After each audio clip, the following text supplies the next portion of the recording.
22 जून की घटना जो हुई है आप सभी को पता है। तब से लेकर के सामूहिक बलात्कार बेटी का हुआ और उसको जान से मारने का प्रयास किया गया और मरा समझ करके छोड़ करके चले गए हत्यारे। बेटी हाईलैंड में एडमिट हो गई लेकिन उसको होश नहीं आया, तब से कोमा में चली गई और परसों उसकी मृत्यु हो गई।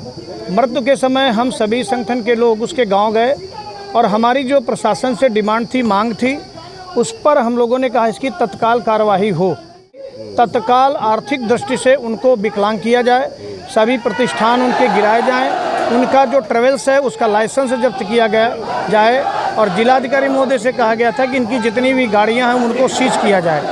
ये लव जिहाद का मामला है, इसलिए उस लड़के का नहीं, उस लड़के के पूरे परिवार के सभी सदस्य इसमें सम्मिलित हैं। बेटी को फंसा करके इस्लाम धर्म स्वीकार करने का षड्यंत्र चल रहा था, इसलिए सभी सदस्य 302 के मुकदमे में वांछित करके जेल भेजा जाए। और इसके साथ वो आर्थिक दृष्टि से भी बेटी के पढ़ाई में इतना पैसा लगाया, मजदूर की बेटी है तो उसके छोटे 2 भाई हैं, उनके लिए भी आर्थिक सहायता शिक्षा के लिए की जाए। क्या कोई मांग पूरी नहीं हुई क्या अभी तक?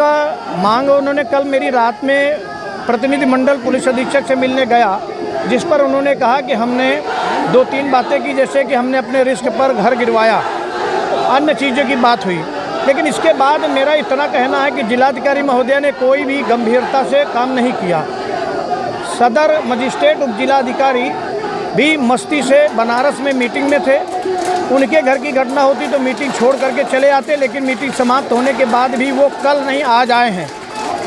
तो मेरा कहना है कि ज़िले में इतनी गंभीर स्थिति हो जाने के बाद भी, इतनी गंभीर घटना होने के बाद भी हमारा जो रेवेन्यू अधिकारी हैं उन लोगों ने गंभीरता से काम नहीं किया है। इस कारण से मकान थोड़ा गिरा, हम चाहते पूरा मकान गिरे, उनका घर गिरे, उनकी जो चल अचल संपत्ति है उसकी बाकायदे जांच होनी चाहिए।